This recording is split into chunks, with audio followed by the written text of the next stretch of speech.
and welcome to my channel. My name is Hannah. I'm Dave. This is my brother. I am diving into motorcycle videos, and we're just gonna talk bikes with you. On my Instagram, I'll put a little tag of it. It's just me and my schoolie. No, it's not. It's just me and my bus. I had put up on there some questions if anybody had anything that they wanted to contribute to this first video, and we actually got a pretty good response off of it. It was awesome. Thank you guys very much. Yeah, thank you so much. That was huge because we were otherwise just going to have to come up with the questions on our own, so I appreciate everybody's participation in there. Some of the questions we're going to take and make into separate videos. We're just going to kind of go through them now and answer them as we read. Okay. I am a beginner. I have had my license for less than a year. The most riding I've done is in the motorcycle safety course. My brother can tell about his riding experience. He's had much more than me. I've been riding for off and on for about 12 years. And one of the things that I've enjoyed most about this is being able to take something that I knew very little about before and being able to help other people learn along the way. So this was an awesome experience for the two of us. Looking forward to answering your guys' questions as well as talking about some of the stuff that we've come across in the process. Hoping that we can be of benefit to somebody else during the course of this little chat. That's the goal. If nothing else, it's just entertaining. So let's dive into it. One of the first ones that somebody asked was, what size is my bike? I have a Suzuki Boulevard. It's a 652 cc. It's about 400 pounds with a full tank. I was about 386 pounds wet. So whenever you hear that term, that indicates whenever there are fluids added to the motor and your gas tank. As for size, it's a medium cruiser. Individuals who were not getting into something that was a little lower on size, like a 250 or a 125. It's like a slight step up from that. Yep. Seems like a big jump in numbers, but there's not many like 400s, 500s, nope. Are there? No, Yeah. For the most part, there's only a handful of bikes, specifically in cruisers, that end up being around the 250 to 300 cc range. And immediately from there, it jumps to either 600 or 650. Yeah. And just gets larger from there. The next one, are you taking your bike with you on the bus? Yes, absolutely. Actually, the whole reason that I even got the bike in the first place is because I wanted something as a second mode of transportation so that whenever I'm parked at a campground for like a week and I want to be able to go out and about, I don't want to have to pack up the bus every single time that I want to run to the grocery store or go sightseeing or whatever it is that I may be doing. I wanted something else that could take me around that wasn't as big and bulky. A bike fits a whole lot more places than a bus does, so it just gives me that extra, room to travel and adventure and all of that kind of stuff. How are we hauling it? We're still working that out. To be determined, but we have a bunch of different ideas of what we're doing. David can probably explain them a lot better than I could, so I'll let you do that. The basis of the idea that we've had so far is to put a platform on the back similar to what you would see for those that have mobility scooters that have to haul that along. Put that on the back of the bus and either find a way to attach it to a hitch or to put some kind of apparatus coming off of the frame that allows that to remain stationary on the back of the bus. We would have some kind of assist to be able to pull the bike from the ground up onto the platform from road level so that it can be transported by one person. It can also be loaded very easily and safely by one person. We're still sorting out some of the physics and the best ways to go about doing that. One, to save on weight. Two, to make sure that it actually is compliant with the traffic laws and the other things that we have for vehicle safety code, and making sure that that's all going to be safe for both Hannah while she's on the road, everybody else that's around her, and obviously for Pearl. Yes. The reason why I don't want to do, like some people were asking if I was just going to hook it to like a trailer type thing on the bus. I am the one driving the bus and I'm already a little leery about that. So adding a trailer onto it and having to learn how to drive with a trailer, it just didn't sound very appealing to me. So I would rather just have it hooked onto there so that I don't have to worry about it. All right. What was some safety knowledge that at first didn't seem important, but is now? I will start off by saying that I am very much a pro helmet, pro gear, pro all of the safety precautions that you can possibly take on a bike. I don't personally find the thrill of riding unsafely. everybody's got their thing, it's not really mine. So with that being said, there weren't really many safety precautions that I didn't think were important. But there were some things that, stood out to me. Things like wearing proper actual riding boots. I thought that you just needed something above your ankle so that you didn't burn it on the exhaust. In reality, it's for if you wreck and that bike lands on your foot, it's not broken. If you were to just wear regular boots, like your foot is going to be crushed. So wearing proper gear, like actual riding gear, not necessarily just things that cover you. That was big. The other thing that's like kind of controversial is the loud pipes save lives. Before, being somebody who wasn't a rider, I thought, oh, if that person has really loud pipes, like they're just being obnoxious and annoying. And they could be. But with that being said, I noticed that person with the really loud pipes, whereas I don't really pay attention to the people that I don't hear. It kind of does make sense if you're drawing attention to yourself, whether it be annoying or in a good way, the other driver is still paying attention to you, and that's ultimately what you want being a rider. You want to be seen, you want to be noticed, so that you don't get hit. But all the senses that you can get involved in trying to make yourself visible, to make sure that they're aware of your presence in their surrounding, is going to be of benefit to you. In my personal experience, having a bike that is very generous with the noise that it makes, I have noticed that there are less opportunities where I could have been in an accident when I had louder pipes than when I had a quieter muffler on the motorcycle whenever I had first purchased it. For those of you that are curious what I'm riding, it's actually one of these that is 30 years older than the one that you see sitting in front of you. It's a lot older, it's a lot uglier, it functions the exact same and looks the same as this one before you. Going along with that, it also means that you can customize your bike in many ways to make sure that you can be seen. With the gear that you have, make sure that it can be seen easily, that it's comfortable. Bright it's not colors. Yes, bright colors. We can do a whole nother segment about what type of gear we selected based on where Hannah plans on traveling. Yes. And if you're interested in seeing what other gear might be more suited to cold weather, because I know that's one thing you didn't plan on doing as much. If that's something that you guys are interested in seeing once the seasons change and what kind of changes we can make to our gear by then, that's definitely something we can cover. If you want to, drop a question or a comment down below so that we can make sure that that's covered. Absolutely. Okay, so somebody had mentioned that they were considering adding a Vespa. Well, actually, a lot of people have said that they were considering adding a scooter or some type of second mode of transportation. I personally chose a motorcycle for a multitude of different reasons. If you want a scooter, get a scooter. If you want a motorcycle, get a motorcycle. It ultimately just breaks down to whatever you want to be using it for.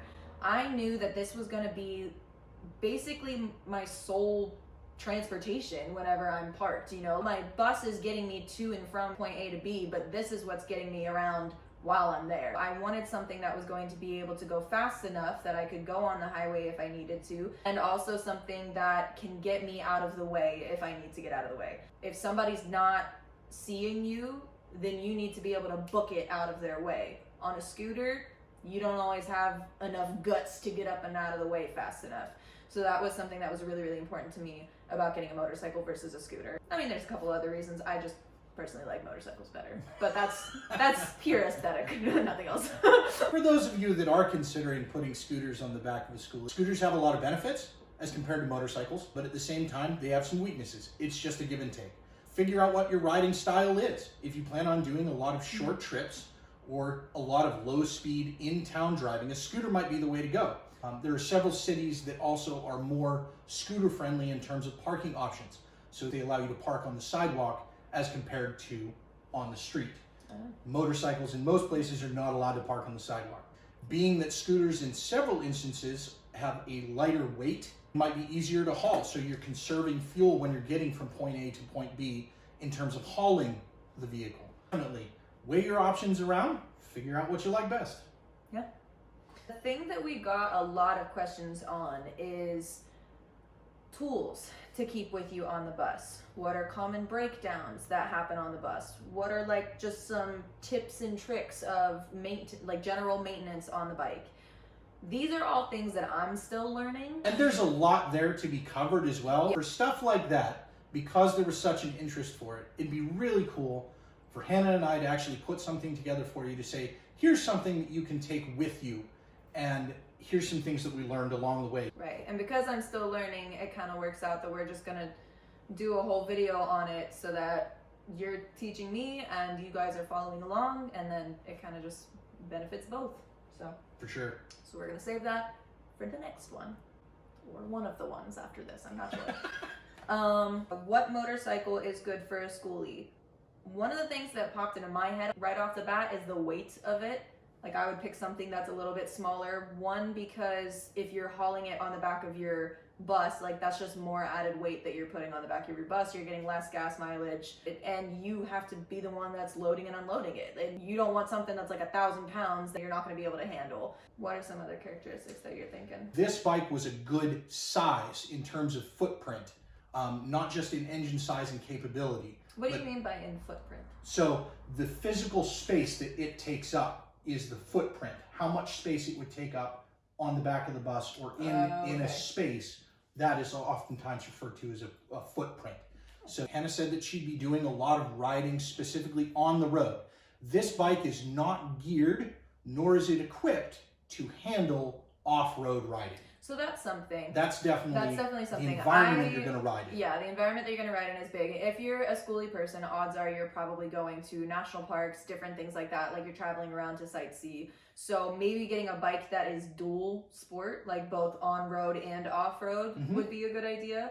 If I was more experienced, I probably would have gotten something like that, but I know that I'm just going to be sticking on the road.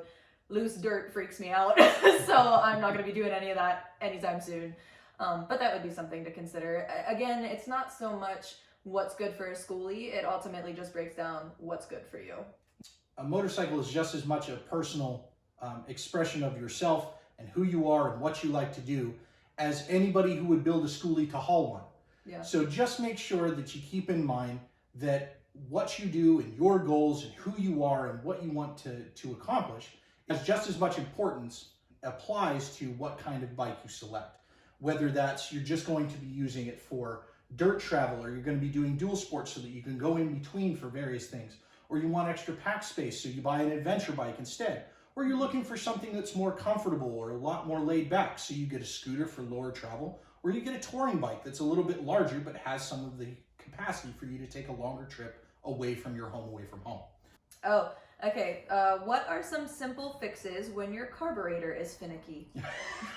I have no idea how to answer this. I love this question for so many reasons. Finicky is not a technical term, so I'm not exactly sure how your carburetor is being finicky, but to put it very simply, a carburetor is meant to do two things. Allow fuel into the air mixture and allow air to combine with that fuel as it goes into the motor.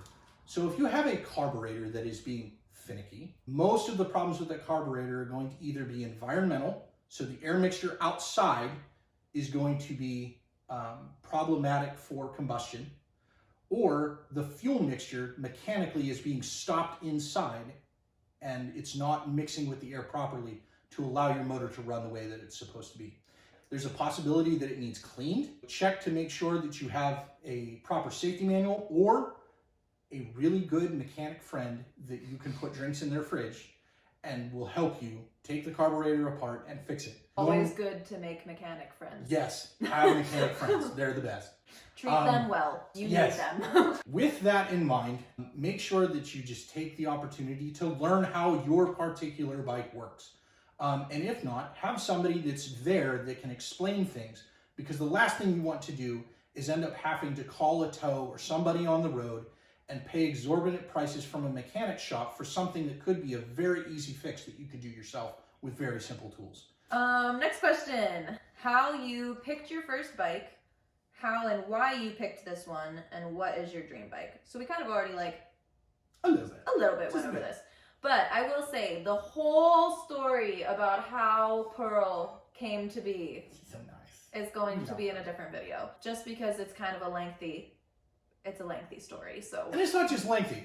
Don't let her talk this down. It's a really cool story, and we want to make sure that it's shared with you. It's a cool story. It's probably cooler if you're there, but I'll still share it. I was there. I know. As for what is my dream bike, I don't really really have a dream bike. Pearl is my dream bike because I have her. Honestly, just haven't been in the bike world enough to know what my dream bike is. I don't even know what my riding style is yet, so we gotta start there. What about you? What is your dream bike? Oh, in love with the creators of the 1960s and 70s. British bikes like BSAs and Nortons and Triumphs and all of the other wonderful two-wheel transportation that is available. So I've always fallen in love with a lot of that vintage iron. So do you have a specific bike that you like, or just older style? I love older style bikes because I love the story that's behind them, which is part of the reason why I love the story of this. I love the bikes of the 60s, so a Harley Panhead Chopper would be one that I eventually want to build. That's one of my bucket list bikes. It seems like David is more of style and less bike specifically. Yes, I love cruisers just because that's my particular riding style, with a sprinkling of hooliganism. All right, so Kim said, how hard is it to learn? I'm tired of being a passenger. So first off, just do it. Second off, I don't know that I have like a how hard is it. It's just, I was fortunate that I learned how to drive on a manual. So I've been driving a manual. I already have a good concept of a clutch and how it works.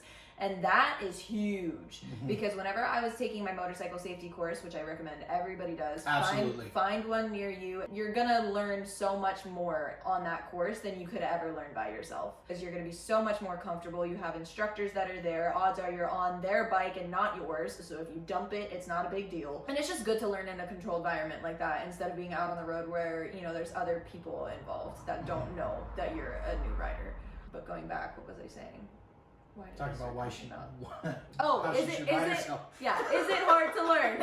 I would honestly say no. I mean, it's a little scary. Like, I'll be honest, I was nervous. I still am nervous every single time I get on the bike, but it's just a matter of the more you ride, the more you become comfortable with it, and you just have to be able to invest the time into it. And, you know, if it's something you want to do, you just do it. So yeah, if you want to learn, just get on and learn. I don't really have any other tips or things for that. It's gonna be scary, but you get over it. The rewards that you get after getting on it and realizing that you've accomplished doing something that you were scared of before, totally worth the effort. Totally worth the effort. That's the cool part. This one says, do you belong to any local clubs? I have my license, but struggle to get on the road half the time because the only other person I know that rides is my husband, and he intimidates me. So first off, do you belong to any local clubs? No, I do not. I don't really intend to join any clubs. I honestly don't know that much about them. I'm gonna be literally all over the country. Like, I'm not gonna be riding in one specific place. It's kind of hard to like join a crew when you're not in the same space. I mean, I'll have friends that I ride around with, but we're not in a club. Clubs do a lot of different things. You have a camaraderie with people that are in a group that you're able to see all the time. They support each other, they look after each other. And in general, the motorcycle group as a community, we're all in the same club. When you see bikers that wave to each other on the highway, that's something that, at least myself as a rider, we look forward to. And just like feeling the sense of community. Yeah. And so just remember that you don't have to be part of a club or part of a rider's group or anything to say, this is the reason I have a bike. You have a bike because you want a bike and you enjoy that feeling and that kind of adventure. And that's the best. And if your husband's riding intimidates you, see if you can reach out to, you know, other people in the community. Just try to make buddies with people that are more on your level so that you're more comfortable, or just go out by yourself. If that makes you nervous, like, get a camera to come with you so that if anything happens, like, you know, someone would know what's going on. And the last one says, how do you go about finding areas / spots to ride, and what makes you decide? So because I haven't really been riding much yet, I can't really answer that question. I will say though that my main things that I'm excited and places I'm excited to go riding is national park. As much as this is kind of my little grocery getter type thing, I'm the most excited to take it through national parks because I know that the bus is going to be too big, and I just don't want to deal with it. Trying to take through national parks, roads are very windy, they're normally very skinny. Like, I just don't want to deal with it. So basically just the most scenic, pretty routes that I can find, I'm gonna take them. That's about all I got. One of the coolest ways that I've found places to ride is to ask locals where would be a good spot to go park or to camp or to ride through various historical features that they happen to frequent or would recommend to you. Sometimes just having a place to get to and enjoying the ride there is the entire reason why you got on it in the first place. Sometimes not having a destination is very refreshing, that you just hop on and you go. Yeah. Clear your mind of everything, find your zen place. The answer to that might change as I'm actually on the road and, you know, looking for places to actually ride. I can touch back on that question. But, Absolutely. Until I'm actually on the road doing that, it's kind of hard to answer. I think that was the end of all the questions that we were going to answer in this video. Anyways, thank you again so much to everybody that has, you know, contributed to this. It really was like made this so much easier to do. Super cool. This is our first video. We fumbled around a bit, but I had fun. I did too. And I'm excited to keep doing these and get a little bit more into it. It's not gonna be us just sitting down talking every single time. Like we said, we're gonna talk about the gear, we're gonna talk about tools, we're gonna talk about maintenance. Once I start riding Pearl more, I'm planning on getting a helmet cam. I wanna get handlebar cam, different things like that. So the content is going to switch up a bit, but this was just our intro into making these motorcycle videos, and I'm super excited about it, and I'm hoping that it will also act as a beacon to find other female motorcycle riders or just motorcycle riders in general. We need you, come on in. So we're excited, and thank you so much for watching and following along. Leave a like, comment, subscribe, all that fun stuff, and we will see you on the next one. Thanks guys, later. See ya.